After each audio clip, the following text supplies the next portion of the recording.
క్రోధినామ సంవత్సరంలో ఏమి క్రోధం వస్తుందో తెలియదు, కానీ దాని గురించి ఇంతకుముందు కూడా మాట్లాడుకున్నాం.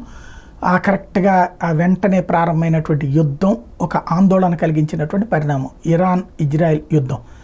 ఇప్పటికే హిజ్బుల్లా, హమాసు, హౌతీ తీవ్రవాదులతో పాటుగా Islamic resistance force, Islamic jihadist ఫోర్స్తో అల్లాడుతున్నటువంటి ఇజ్రాయెల్ మీదన ఇరాన్ ఒక్కసారిగా దాడి చేయడం, దానికి రిటాలియేషన్ అటాక్ వీకెండ్లో చేస్తానని చెప్పి ఇరాన్ మీద దాడి చేయడంతో ఈ క్రోధనామ సంవత్సరం గందరగోళం అవుతుంది అనుకుంటే మళ్ళీ స్ట్రైక్స్ ఆగినాయి. అదే సందర్భంలో రష్యా అయితే తన ధోరణిని ఆపుకోలేదు. రష్యా ఉక్రెయిన్ మీద అడ్వాన్స్ అయిపోతుంది. తాజాగా కొత్త ప్రాంతాలని స్వాధీనం చేసుకోవడానికి వెళ్తున్నటువంటి వేళ స్టోలెన్బర్గ్ ఎవరైతే నాటో చీఫ్ మాత్రం సంచలనమైనటువంటి ప్రకటన చేశారు.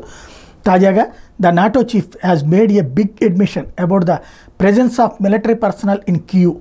Jens Stoltenberg confessed that NATO troops are stationed in embattled Ukraine capital. He said NATO members' military personnel are stationed at respective embassies, performing advisory functions.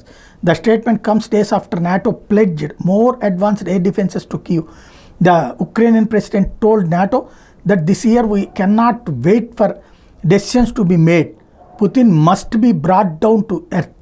Zelensky said while addressing NATO allies. ఇది ఎక్కడికక్కడ అన్ని చోట్ల రాయబార కార్యాలు ప్రిపేర్డ్గా ఉన్నాయి, అన్నిటికీ ప్రిపేర్డ్గా ఉన్నామని చెప్తే ఈ ఇయర్ ఇంతకు ముందుకు మళ్ళీ కాదు, మీరందరూ ఇచ్చే ఇన్స్ట్రక్షన్స్ కాదు, నేనే ముందుకు వెళ్ళిపోతాను, నేనే దూసుకెళ్ళిపోతాను, పుతిన్ని నేలకి తీసుకొస్తాను, మీరందరూ సాయం చేయండి చాలని చెప్తున్నాడు జెలెన్స్కీ.